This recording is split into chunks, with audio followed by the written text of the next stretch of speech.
అందరికీ నమస్కారం. రామ్‌తాప్ దివ్య విజ్ఞానం నుండి తీసుకున్నది దివ్య సంపద. వివి రమణ. నిన్నటి తరగతిలో మనము ఒక బుద్ధుడు లేదా ఒక జీసస్ అనేవారు ఎమోషన్స్‌ని బంధించరు. అవునా?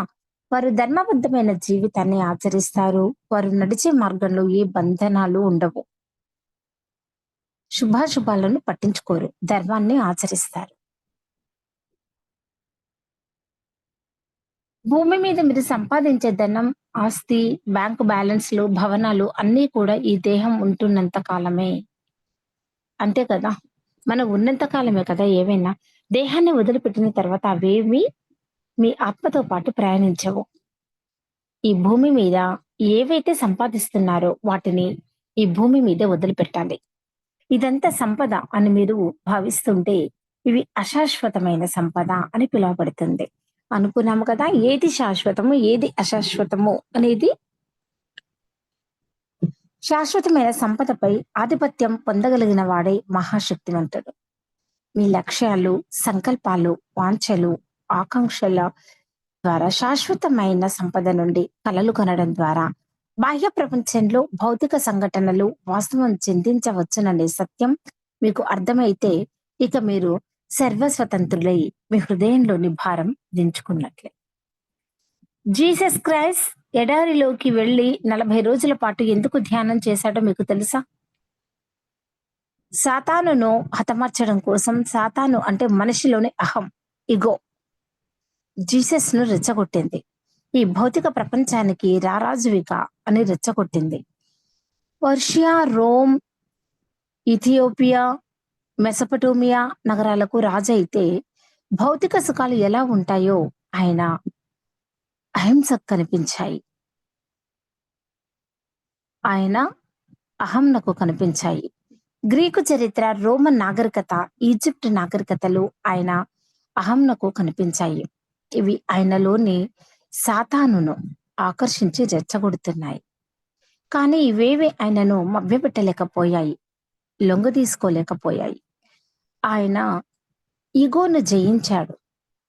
జీసస్ క్రైస్ట్‌ని లొంగదీసుకోవడానికి ఈగో శతవిధాలా ప్రయత్నించాడు. ప్రలోభ పెట్టాడు, భయపెట్టాడు, రెచ్చగొట్టాడు. కానీ జీసస్ వాటికి లొంగలేదు. 40 రోజుల ధ్యానంతో ఈ సాతానును జయించాడు. అణచబడిన కలలు మిమ్మల్ని రెచ్చగొడుతూ ఉంటాయి. మీ అహం రగిలిపోతుంటుంది. ఎంచుకున్న లక్ష్యాలు, సంకల్పాలు కలల ద్వారా ఎందుకు వాస్తవ రూపం చెందడం లేదా అని అసహనం పెరిగిపోతుంటుంది. అలాగని మీరు అణచబడిన కలలకు బానిసలా? వాస్తవ రూపం చెందని కలలు మీ ఆధ్యాత్మిక పురోభివృద్ధికి శాశ్వతంగా ఆటంకపరుస్తుంటాయా? ఇక మీరు అశక్తులుగా మిగిలిపోవలసిందేనా? మరేమిటి మార్గం? ఇంతకీ పాపాత్ములంటే ఎవరు? ఈ భూమి మీద ఎవరు పాపం చేస్తున్నారు? పరిమిత నమ్మకాలతో, అసంతృప్తికరమైన జీవితంతో, ఇతరుల ఆశలకు, ఆశయాలకు అనుగుణంగా జీవించే మనస్తత్వంతో, ఆత్మశక్తిని, దాని అపరిమిత శక్తిని గుర్తించని అజ్ఞానంతో ఉంటున్న వారిని పాపాత్ములని పిలుస్తారు.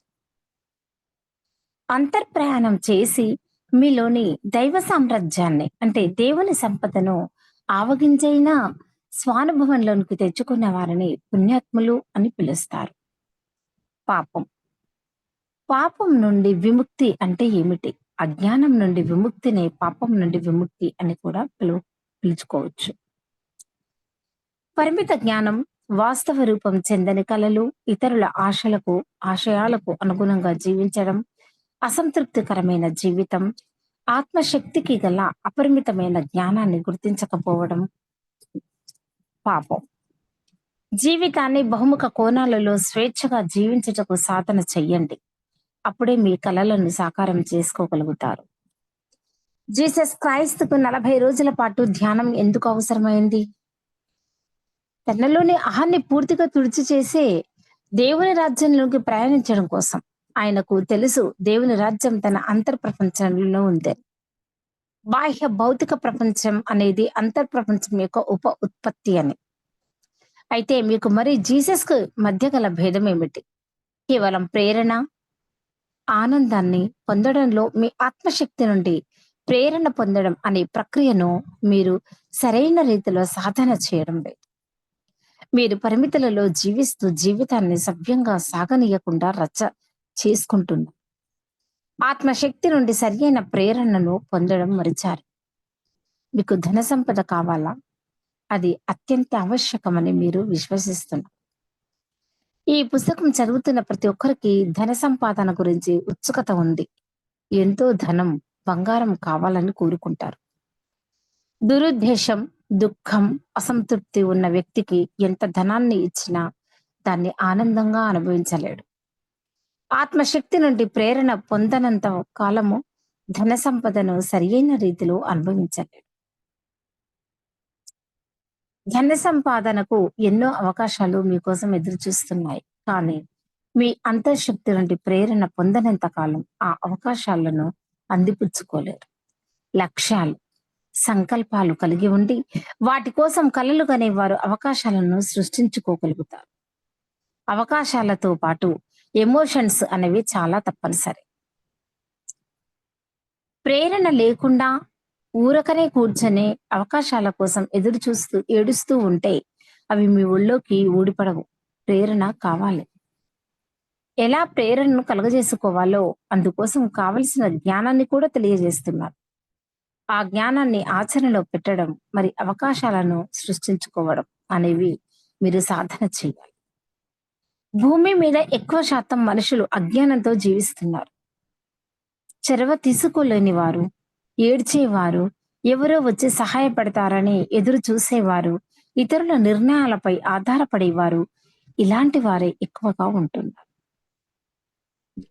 తెగింపు, సాహసం, నిర్ణయాలు తీసుకోవడం అనేవి మీలో చాలా మందికి లేదు. ఎక్కువ చొరవ, సాహసం గలవారు చాలా తక్కువ. ఎవరో వచ్చి మీ జీవితం పట్ల నిర్ణయాలు తీసుకుంటారని ఆశించేవారే ఎక్కువ. ఇదంతా అజ్ఞానం కాదా? ఎందుకొస్తారండి? ఎవరో వస్తారు, ఏదో చేస్తారని ఎన్నాళ్ళని ఎదురు చూస్తూ ఉంటాం అలా? అది కాదు కదా! ఏమిటిదంతా? తమ జీవితాలను శాసించుకోగల శక్తియుక్తులు తమలోనే ఇమిడి ఉన్నాయనే ఎరుక అతి కొద్ది మందికే తెలుసు. మిగతా వాళ్ళంతా ఎందుకోసమే జీవిస్తున్నారో వారికి తెలియదు.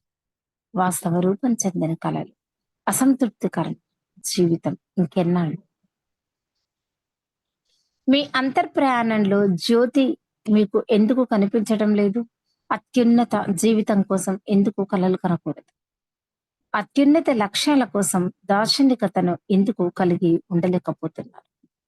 మీ దేహానికి సంక్రమించిన వ్యాధులను ఎందువల్ల హీలింగ్ చేయలేకపోతున్నారు? పురాణాలలో లేదా ఇతిహాసాలలోని కొంతమంది మాస్టర్ చేసిన అద్భుత కార్యాలను చదువుతున్నారు తప్ప వాటిని మీరు కూడా సృష్టించగలరనే విషయాన్ని మరిచారు.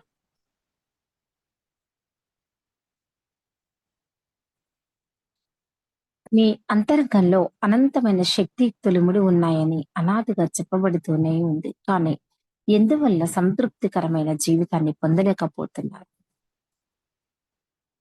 ఈ విషయాలన్నీ మనము రేపటి క్లాసులో చదువుకుందాము. అవునా? అసంతృప్తికరమైన ఎందుకు? కానీ ఎందువల్ల సంతృప్తికరమైన జీవితాన్ని పొందలేకపోతున్నారు? అవునా? ఇవన్నీ మనము రేపటి క్లాస్‌లో తెలుసుకుందాము. అంతవరకు సెలవు. నమస్కారం ఫ్రెండ్స్.